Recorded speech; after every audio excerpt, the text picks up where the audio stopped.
সরকার কোনো border seal করেনি। যদি বৈধভাবে এই আলু যায়, নিশ্চিতভাবে মার্কেটিং অফিসাররা তাদেরকে সহযোগিতা করবে। যদি অবৈধভাবে কেউ আলু পাচার করে, ভারতীয় আইনে যেটা আছে সেই মতনই তার দণ্ড হবে। রাজ্যের বর্ডারে আলুর গাড়ি আটকানোয় উদ্বিগ্ন, আতঙ্কিত আলু চাষী ও ব্যবসায়ীরা। কোনো লিখিত নির্দেশিকা ছাড়াই যেভাবে এক শ্রেণীর সরকারি আধিকারিকেরা আলুর গাড়ি আটকাচ্ছে, তাতে চিন্তিত আলুর জগৎ। বিভিন্ন জায়গায় গাড়ি ছাড়তেই টাকা নেওয়ারও অভিযোগ উঠছে। পরিস্থিতি মোকাবিলা করতে আসরে নেমেছে প্রগতিশীল আলু ব্যবসায়ী সমিতি ও কোল্ড স্টোরেজ ওনার্স অ্যাসোসিয়েশন। আমাদের রাজ্যের কৃষকদের উৎপাদিত আলু ভিন রাজ্যে রপ্তানি করে আমাদের গ্রাম বাংলার অর্থনীতিকে যারা সমৃদ্ধ করছে, সেই সকল আলু ব্যবসায়ীদের হেনস্থা কবে বন্ধ হবে, সেই প্রশ্নের উত্তর খুঁজতেই আজ আমরা মুখোমুখি হয়েছি তারকেশ্বরের বিধায়ক রামেন্দু সিংহ রায়ের। চলুন শুনে নিই ওনার বক্তব্য। পাশাপাশি তারকেশ্বরের আলু ব্যবসায়ীদের সঙ্গে কথা বলে জেনে নেব আজ আলুর দাম কেমন আছে, আলু নিকাশি কেমন হচ্ছে, তথা আলুর বাজারের সার্বিক পরিস্থিতি ঠিক কি আছে। দর্শক বন্ধু, চ্যানেলে নতুন হলে ইউটিউব চ্যানেলটি সাবস্ক্রাইব করুন ও ফেসবুক পেজটি ফলো করুন। আলুর সব তথ্যের জন্য প্লে স্টোর থেকে ইন্ডিয়া পোটেটো অ্যাপটি ডাউনলোড করুন। ভিডিওটি শেয়ার করে সমস্ত মানুষের কাছে পৌঁছে দিতে ভুলবেন না। স্যার নমস্কার। নমস্কার স্যার, আলু ব্যবসায়ীরা বলছেন আলুর দাম বেড়ে যাচ্ছে বলে রাজ্য সরকার দাম কমানোর চেষ্টা করছেন, এতে নাকি আলু সংরক্ষণকারীদের ক্ষতি হচ্ছে, কি বলবেন এ ব্যাপারে? এটা ভুল ধারণা। সরকার স্টোরেজে কত আলু সংরক্ষণ করা আছে, বাকি যে দিনগুলো পরবর্তী আলু ওঠার আগে পর্যন্ত আমাদের রাজ্যের যত চাহিদা সেই অনুযায়ী যাতে প্রতি মাসে সেই রকম পরিমাণ আলু বেরোয়, জনগণের কথা চিন্তা করে। কারণ যে দামে লোড হয়েছেন সেই দামের থেকেও অনেকটা প্রফিট সেই চাষি যদি সংরক্ষণ করে থাকে সেও পাচ্ছে, ব্যবসাদাররা সংরক্ষণ করে থাকলে তিনিও পাচ্ছেন, স্টোর মালিক সংরক্ষণ করে থাকলে তিনিও পাচ্ছেন। সেই জায়গায় রাজ্য সরকারের বক্তব্য আপামর জনসাধারণের কথা ভেবে বাজারে যোগানটা ঠিক রাখলেই দাম সঠিক জায়গায় থাকবে, ক্রাইসিস সৃষ্টি না হয়। তারা এটাও বলছে যে গ্যাসের দাম বেড়েছে, বিদ্যুতের বিল বাড়ছে বা ফোনের রিচার্জের খরচটাও বেড়ে গেল, তাতে সরকারের কোনো অস্তিত্ব নেই, কিন্তু চাষিরা বিগত 3 বছর দাম পায়নি, তাহলে এখন তারা কেন এই ধরনের স্টেপ নিচ্ছে? এটা আপনি অযৌক্তিক ভাবে আপনি সাংবাদিক এই প্রশ্ন করছেন, আপনি নিজে বুঝে সুঝে করুন। ভারতীয় নাগরিক হিসাবে গ্যাস দাম বৃদ্ধি করেছে কেন্দ্রীয় সরকার, ডিজেল পেট্রোলের দাম বৃদ্ধি করেছে কেন্দ্রীয় সরকার, এটা রাজ্য সরকার করতে পারে না। সুতরাং এই আলুর দাম বাড়ছে, এটা ফুডটা সম্পূর্ণভাবে রাজ্য কখনোই বলেনি যে দাম কমিয়ে দিতে হবে। বাজারে যোগানটা সঠিক থাকুক এবং এবারে আলুর প্রোডাকশন কম আছে, সেই মতন যোগানটা ঠিক থাকলে দামটা কন্ট্রোলে থাকবে। বাংলার মানে রাজ্য সরকারের নির্দেশিকা না থাকা সত্ত্বেও হচ্ছে বিভিন্ন বর্ডারে মার্কেটিং অফিসাররা যে আলুর গাড়ি আটকাচ্ছেন, আবার বলছে কেউ নাকি যে টাকা দিলেই নাকি গাড়ি বর্ডার পেরিয়ে যাচ্ছে, এই খবরটা আছে। এখানেও বলছি সবসময় সাংবাদিকদের কাছে মিথ্যা খবর থাকে। আমি এখানে ওনাদের সম্মেলনে বলেছি যে সরকার কোনো বর্ডার সিল করেনি। যদি বৈধভাবে এই আলু যায়, নিশ্চিতভাবে মার্কেটিং অফিসাররা তাদেরকে সহযোগিতা করবে। যদি অবৈধভাবে কেউ আলু পাচার করে, ভারতীয় আইনে যেটা আছে সেই মতনই তার দণ্ড হবে। তা এই জায়গায় সরকার কোনো কর্নিং করেনি। আমার শেষ প্রশ্ন স্যার, আপনাদের মানে আলু ব্যবসায়ী সমিতি তো বলেছে যে সুফল বাংলাতে আলু দেবে, এই বিষয়টা সরকার কোন নজরে দেখছে? হ্যাঁ, যখন দাম বাড়ে সরকার একটা রিবেট দিয়ে এই জিনিসগুলো বিক্রি করবার চেষ্টা করে, আলু, অন্যান্য সবজি, ফল, তার জন্য সুফল বাংলা এই চিন্তাধারা একমাত্র মমতা বন্দ্যোপাধ্যায় বাংলার মুখ্যমন্ত্রীর মাথাতেই এসেছিল। তাই এবছর সমস্ত জিনিসের দাম বৃদ্ধি হওয়ায় তিনি বলেছেন যে সুফল বাংলা, এখানেতে আপনারা আলু সরবরাহ করুন, সরকার নির্দিষ্ট দাম তৈরি করে দেবে, কখনোই কাউকে লস করে নয়। সেই সুফল বাংলার মধ্য দিয়ে জনগণ যাতে কিছুটা হলেও সুবিধা পায়, এখানে আমাদের মূল লক্ষ্য। এখানে ওনারা বলছেন আমরা যে রেটে আলুটা পাঠাচ্ছি, কিন্তু যখন রিটেলে বিভিন্ন বাজারে বিক্রি হচ্ছে তখন সেটা প্রায় দ্বিগুণ হয়ে যাচ্ছে। এই জায়গাটা সরকার বা মার্কেটিং ব্যবস্থা নেই। সেই জন্য সুফল বাংলার মধ্য দিয়ে বিভিন্ন বাজারেতে যাতে সরকার এটাকে কম দামে দিতে পারে সেই প্রচেষ্টা। তার মানে এই নয় যে এনাদের কাছ থেকে কম দামে আলু নেবে। তো এখন কি মানে সবজি বা আলুর দাম কি একটু কমেছে, মানে খুচরো বাজারে টাস্ক ফোর্স কি পরিদর্শন করে কি বুঝছে বর্তমানে? হ্যাঁ, যে সমস্ত অসাধু রিটেলার বা ফোরেরা এটাকে অতিরিক্ত মুনাফা করছিল সেই জায়গায় কিছুটা কন্ট্রোল আসার ফলে খুচরো বাজারেতে কিছু দাম কমেছে। নমস্কার তাপসদা। হ্যাঁ নমস্কার। আজকে আপনাদের তারকেশ্বর চাউলপট্টি এরিয়া আলু ব্যবসায়ী সোসাইটির আপনারা 28তম সম্মেলন করলেন, আপনি হচ্ছেন বিদায়ী সম্পাদক, তাই তো? হ্যাঁ হ্যাঁ। তো মোটামুটি আপনাদের এখানে আজকে তো রবিবার, এমনি বর্তমান দিনে আলুর কি দাম আছে? তারকেশ্বরে ডালা কোয়ালিটির জ্যোতি আলুর কি দাম আছে? দেখুন আজকে বন্ধ আছে। হ্যাঁ, গতকাল যে দাম ছিল তার রেডি আলুর দাম হচ্ছে 1380 টাকা। মানে একটাকে 50 কেজি রেডি ডালা জ্যোতি আলুর দাম? হ্যাঁ 50 কেজির দাম 1380 টাকা। আর এমনি যেটা গড় হয় না, এদিকে গড় দেখুন, হয়? এখানে গড় না হয় চলে, তা কিছু কেমন বিহার গড় হয়, সেটার দাম আছে 1110 থেকে 1120 টাকা। আচ্ছা, আর এমনি জ্যোতির যেগুলো আপনারা মাছরা বা ক্যাট এসব বলেন, সেরকম আলুর কিরকম দাম যাচ্ছে? যেটা বিহার যায়, যেটা গড় মাঝারি, সেটার দাম আছে 900 টাকা। আর ডালা বাছাই যেটা, সেটার দাম প্রায় 980 থেকে 1000 টাকা দাম আছে। এটা কি মানে মাঝারি না ক্যাট? মাঝারি। আচ্ছা, আর এটা তো বললেন জ্যোতি আলুর বাজার, আর এখানে তো চন্দ্রমুখীও মেলে বা কলম্বো তো পাওয়া যায়, হেমাঙ্গিনী, সেগুলো কিরকম দাম আছে? এখন সব আলুটাই পাওয়া যায়। হ্যাঁ, সেগুলো দাম আছে, কলম্বো আছে। দেখুন হেমাঙ্গিনীটা মোটামুটি জ্যোতির দামেই বিক্রি হচ্ছে, আর কলম্বোটা কোথাও কোথাও 20 টাকা বেশি দামে আলুটা বিক্রি হচ্ছে। আচ্ছা, আর যেটা চন্দ্রমুখীর তো মার্কেট হয় না, তো ব্যবসায়ীরা সে তার নিজের মতো করে কোথাও 100 টাকা তফাৎ, কেউ হয়তো 110 টাকা, হার্ডলি 110 টাকা বেশি দামে জ্যোতির থেকে বিক্রি করছে। আচ্ছা, আর এমনি ওভারঅল যেটা আপনারা বন্ড বলেন, শুধু বন্ডের দাম কেমন আছে এই থেকে, মানে আজকের দিনে দাঁড়িয়ে ধরুন এই তারকেশ্বরে জ্যোতি বা অন্যান্য আলুর? জ্যোতি আলুর বন্ডের দাম এখন দু রকম ভাবে হচ্ছে। যেসব আলুগুলো জলের আগে ভাঙা, মানে জলের আগেতে লোড হয়েছিল, সেই আলুর এক দাম হচ্ছে, এবং জলের পরে যেসব আলুগুলো উঠেছে, যে লোড হয়েছে, সেই আলুর দাম দেখা যাচ্ছে যে আগের যে আলুটা তার থেকে অন্তত 60 থেকে 70 টাকা কম দাম আসছে বন্ডের। তো দুটো দামগুলো যদি একটু বলে দেন। হ্যাঁ, মোটামুটি ভালো আলুটার দাম আসছে 1030 থেকে 1050 টাকা, আর যেটা জলের পরে সেই আলুটা 1000 টাকার নিচে এসে যাচ্ছে। আর চন্দ্রমুখী এগুলো? চন্দ্রমুখী জ্যোতির থেকে ওই 50-60 টাকা বেশি দামে বিক্রি হচ্ছে আলু হিসেবে। আবার কিছু আলু আছে যেগুলো নিম্নমানের, সেটা আবার জ্যোতির থেকেও কম দাম এসে যাচ্ছে। আচ্ছা, আর মোটামুটি ওভারঅল আজকে বাজার কি আপের দিকে না ডাউনের দিকে? মার্কেট ট্রেন্ড কি বলছে? এই মার্কেট দুদিন স্থিতিশীল আছে। বিগত দিনে দুদিন আমরা ডাউন করেছি, এবং আগামী দিনে যদি আলু খুব বেশি বেরোয় তাহলে হয়তো দেখা যাবে ডাউন হচ্ছে, নয়তো মোটামুটি আশা করা যায় তো একই রকম থাকতে পারে। আচ্ছা, আপনাদের এখানে তো আজকে এমএলএ সাহেব এসেছিলেন, আপনাদের তারকেশ্বরের বিধায়ক সাহেব। আমি ওনাকে অনেক প্রশ্নই করলাম, উনি একদম অন ক্যামেরা বলছেন যে না, কোথাও বর্ডারে কোনো গাড়ি ঘেরা হয়নি বা টাকা পয়সা নিয়ে গাড়ি ছাড়াও হয়নি। তাহলে কি বলবেন যে বাংলার কোথাও বর্ডারে গাড়ি ঘেরা হয়নি? না, আমার যতটুকু জানা বেশ কয়েকটা বর্ডারে গাড়ি আটকানো হচ্ছে বা হ্যারাসমেন্ট করা হচ্ছে, সেখানে আজকে সকালেও শুনলাম হয়েছে, জানি না সত্যি কিনা। হ্যাঁ, হতে পারে। সেখানে হুগলি জেলারই গাড়ি, আরামবাগের গাড়ি, সেখানে চেকিং চলছে, সেখানে হয়তো কাগজপত্রের কিছু গাফিলতি আছে বা ওভারলোড আছে, এইসব ব্যাপার যদি থাকে গাড়ি আটকাচ্ছে। নতুবা আমাদের সমিতির যারা কর্মকর্তা আছেন তারা ফোন করছেন বা সেই বর্ডারে গিয়ে উপস্থিত হচ্ছেন, তারপরে গাড়ি ছেড়ে দেওয়া হচ্ছে। একদম, কিন্তু এমএলএ সাহেব বলছেন না, এরকম কিছু হচ্ছে না। দেখুন, উনি সরকারি লোক, সরকারের মতোই কথা বলেন, ওনার কাছে হয়তো সরকারি নির্দেশ আছে।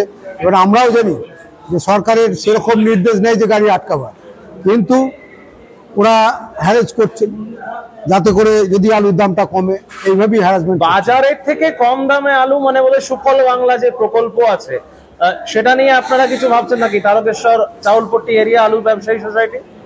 দেখুন, আমার যতদূর জানা, আমি দেখতে পাচ্ছি আমাদের তারকেশ্বর এলাকায় বিভিন্ন যেসব সমবায়গুলো আছে সেখানে নাকি সবজি বলুন, আলু বলুন, কম দামে বিক্রি করার একটা কেন্দ্র তৈরি হচ্ছে বা হচ্ছে, এবং আগামী দিনে হয়তো আমাদেরকেও কোনো একটা স্টল করতে হবে বা কাউন্টার করতে হবে। সেখানে কিছু আলু আছে নিম্নবিত্তদের জন্য, আমরাও চেষ্টা করব যাতে সুবিধে পায়, সেইভাবে চেষ্টা করতে পারি। তা এই যে ধরুন ধরপাকড় চলছে বা এই যে ধরুন আনঅফিসিয়াল ভাবে যে এরকম গাড়িকে হেনস্থা করা হচ্ছে, এটা তো ধরুন যারা বাইরে কাজ করে তারা তো একটু ভীত হয়ে পড়ছে, তাই না? হ্যাঁ, নিশ্চয়ই। এটা তো আমরা তো আর চুরি করছি না, আমরা আমাদের আলু যাদের সঙ্গে লেনদেন আছে, ভিন রাজ্যে যে লেনদেন আছে, সেই লেনদেনের জন্য আলুটা না পাঠালে বকেয়া টাকা আসবে না আমাদেরকে। তাছাড়া এই যে মাঝারি আলুটা আটকাচ্ছে, এখানে মাঝারি আলুর খরিদ্দার একমাত্র বিহার বা ঝাড়খণ্ড, এইসব জায়গায় যেতে না দিলে ওই আলুটা তো আর কলকাতায় নেবে না।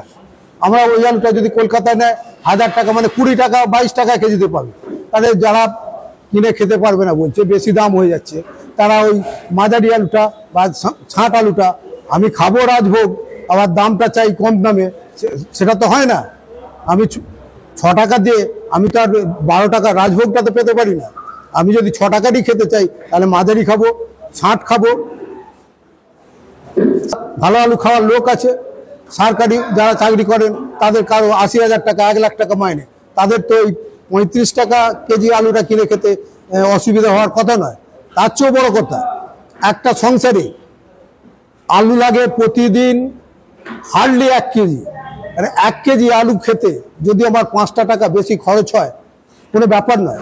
1 কাপ চা খেতে গেলে 10 টাকা খরচা হয়, তা সেই 5 টাকা যদি বেশি খরচ হয়, তাতে যদি চাষি মহল, ব্যবসায়ী মহল মানে খুশি থাকে, এর তুল্য তো সুখ নেই। তাহলে আমার মনে হয় আগামী দিনে যে মার্কেট আছে হয়তো সেম থাকবে বা আরও কমতে পারে, এটা আলুর চাহিদা যোগানের উপর নির্ভর করবে।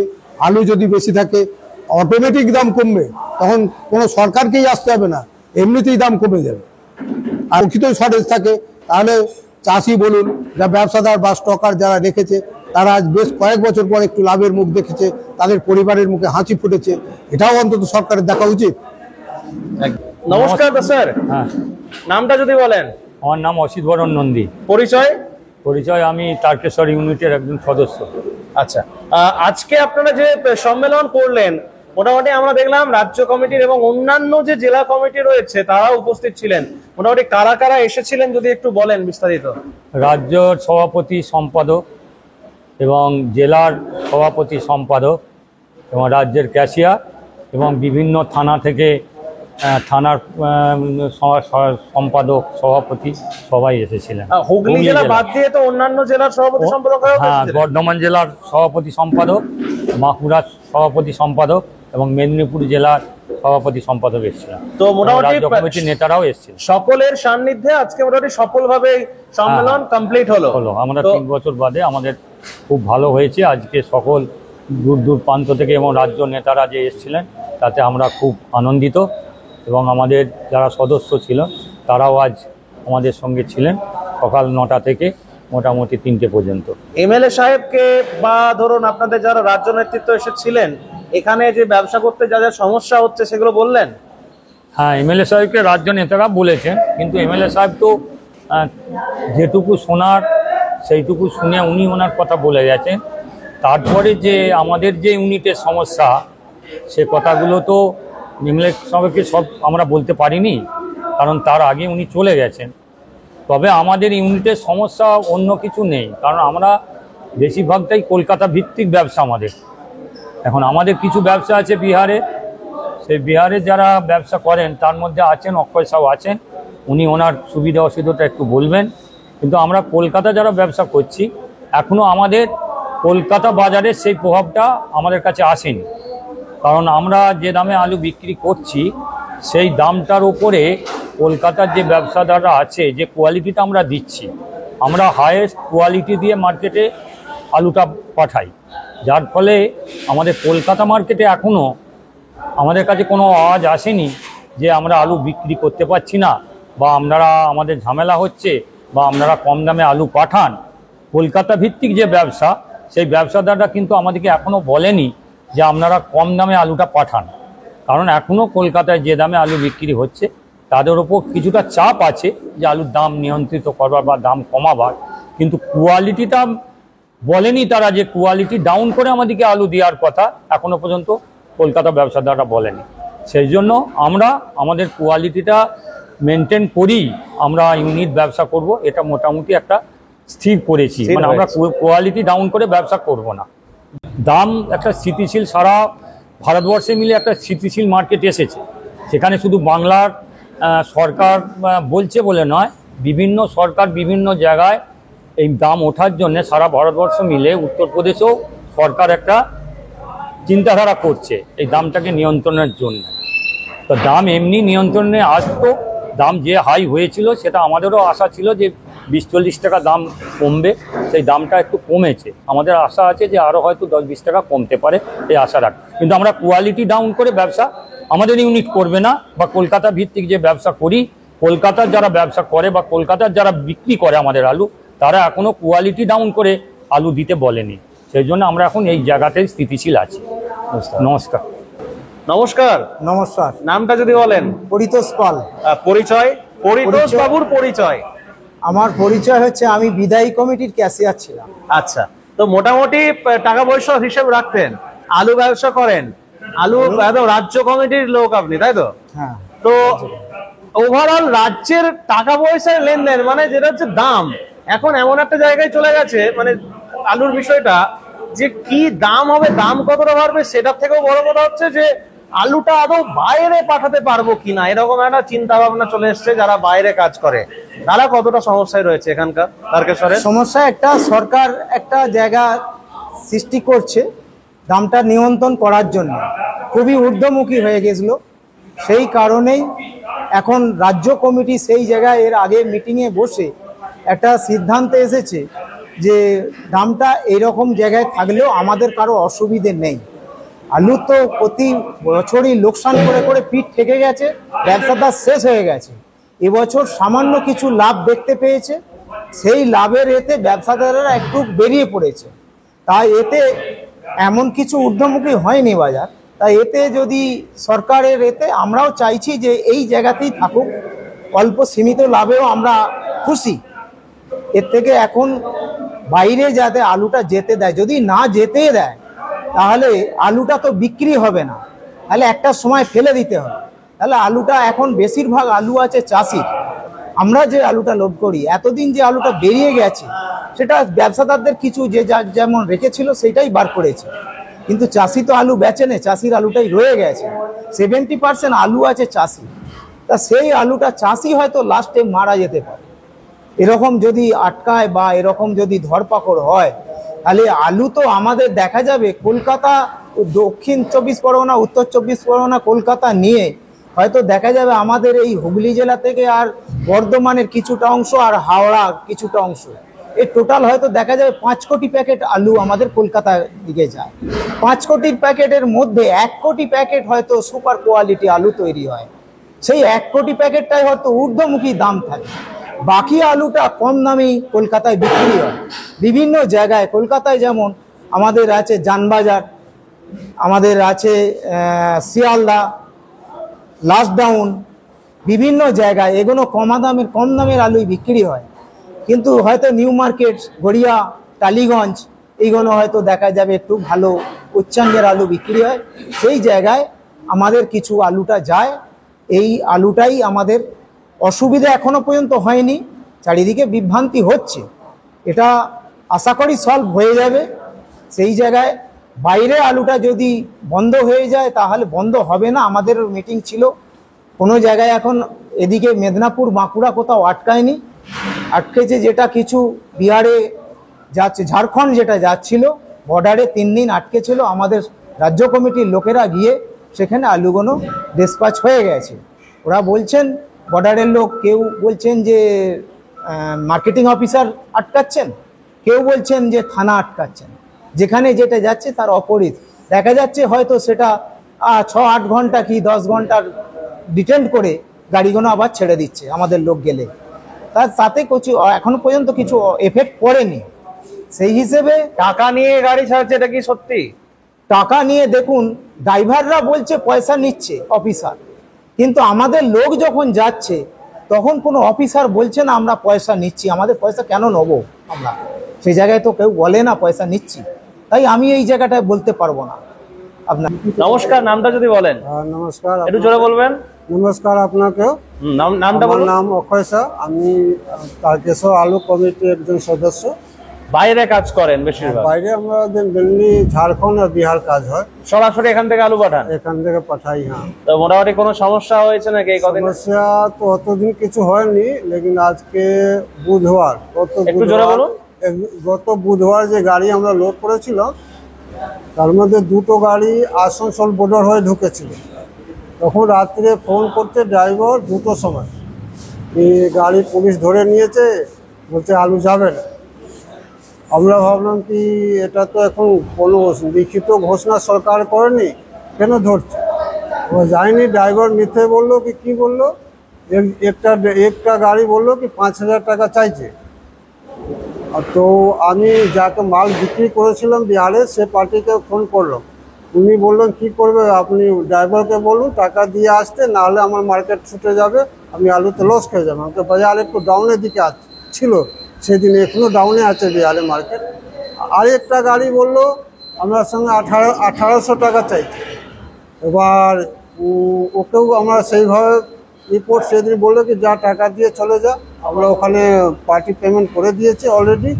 তারপর দিন থেকে আমরা আর ওই আসানসোল বর্ডার না পাঠিয়ে আমরা এখন শেওড়াফুলি বর্ডারে দিয়ে গাড়িগুলো পাঠাচ্ছি। ওখানে এখন পর্যন্ত কাল পর্যন্ত কোনো সমস্যা হয় মানে সেই ভোটের মতো ব্যাপার, ছাপ্পা ভোট দিয়ে জিতে যাওয়ার একটা যে গল্প আমরা সিনেমায় দেখতে পাই বা টিভির পর্দায় দেখি, না সত্যি ঘটনা ঘটনে না পুলিশের টাকা খাইছে। এবার আমরা এখানে বসে তো কিছু বুঝতে পারছি না। মানে অথচ মন্ত্রী সাহেব বলছেন যে, মানে আমাদের এমএলএ সাহেব বলছেন যে, মন্ত্রী সাহেব তো আজকে বিধায়ক সাহেব বলে গেলেন যে না আমাদের কোনো লিখিত বা কোনো গাড়ি আটকানো হচ্ছে না, লেকিন এই ঘটনা ঘটছে। এবার এর মধ্যে কি রহস্য আছে এটা এখন পর্যন্ত আমরা বুঝতে পারছি না। অথচ ওখানে ড্রাইভার যে তারপর আমরা যে শেওড়াফুলি বর্ডারে পাঠাচ্ছি তারপর দিন থেকে এখন কোনো রিপোর্ট পাইনি। এখন ওই বর্ডারে সব গাড়ি পাস হয়ে যাচ্ছে, ইন ফিউচার কি হবে জানি না। তো ওভারঅল কি বার্তা দেবেন তাহলে দর্শকদের উদ্দেশ্যে? আলুর গাড়ি আটকানো, সুফল বাংলা সবকিছু সরকার যা যেই বলুক, আলু তো গত আমরা বিগত 3-4 বছর দেখছি যা এই সময় আলু বেরোয় তার থেকে বেশি নিকাশি হয়েছে। তো রিলিজ তো যেহেতু ভালো হচ্ছে, আর গত বছর ধরে এবছর লোডিং অল ইন্ডিয়া ওভার 5 কোটি 5.5 কোটি কম লোড হচ্ছে। তো আলু তো শর্টেজ একটা আছেই, বাজারে ভালো তো হবে, এটা তো সবাই কৃত্রিম কিছু নয়। এর উপরে সরকার যদি বর্ডার নিষেধাজ্ঞা না যেতে দেয় তাহলে এটা খুব দুঃখিত কথা যে আমরা ব্যবসা করে তো বছর লোকসান করছি, আবার যদি বন্ধ হয়ে যায় তাহলে টাকা যেটা ধার দিয়েছি সেটা টাকা এবছর রিটার্ন আর পাবো না। এই জায়গায় দাঁড়িয়ে সব থেকে যেটা মূল প্রশ্ন হচ্ছে আলুর দাম বৃদ্ধি, সেই জায়গাটা কতটা রয়েছে বৃদ্ধির জায়গাটা আজকের দিনে দাঁড়িয়ে? আর বৃদ্ধি খুব বেশি না, খুব হয়তো আমরা লাভ যেটা আজকে দাঁড়িয়ে লাভ পাচ্ছি 10 থেকে 15% লাভ পাচ্ছি যা ইনভেস্ট করেছি। এমন তো কিছু না, অনেক জিনিসে আছে কি 20-25% লাভ হচ্ছে, সে তো আমরা এখন পর্যন্ত সেই জায়গায় পৌঁছায়নি। 10-15% লাভ হচ্ছে, তাই সরকার যাই হোক মিডিয়া বলুন যাই হোক একটু অত তোলফাড় হয়ে গেছে, যেটা হওয়া উচিত ছিল না। থ্যাংক ইউ, সকলকে অসংখ্য ধন্যবাদ। হ্যাঁ, আপনার কাছে অসংখ্য ধন্যবাদ। এই অনুষ্ঠানে সম্প্রচারিত সমস্ত বক্তব্য বক্তাদের নিজস্ব ব্যক্তিগত মতামত। এই অনুষ্ঠান বাজারের নির্ধারক নয়। অনুগ্রহ করে ব্যবসায়িক পদক্ষেপের পূর্বে নিজের বিচার বুদ্ধি কাজে লাগিয়ে সিদ্ধান্ত নিন। আলু রাখা বাজারগত ঝুঁকি সাপেক্ষ। আলু রাখার পূর্বে ইন্ডিয়া পটেটো অ্যাপ থেকে বিগত বছরের লোডিং আনলোডিং রিপোর্ট ও তার পরিপ্রেক্ষিতে আলুর দামের ওঠানামা দেখে নিন। আলুর সব খবর এখন একটা অ্যাপে। আলুর প্রাত্যহিক বাজার দর, আলুর সর্বভারতীয় বাজার দর, আলুর সকালের বাজার দর, লোডিং আনলোডিং রিপোর্ট, বিগত 10 বছরের আলুর তথ্য, সারা ভারতবর্ষের 20,000 আলু চাষী ও ব্যবসায়ীদের তথ্য এখন আপনার হাতের মুঠোয়। প্লে স্টোর থেকে আজই ডাউনলোড করুন India potato market rate app. 2012 সাল থেকে প্রতি মুহূর্তে আপনার সঙ্গে।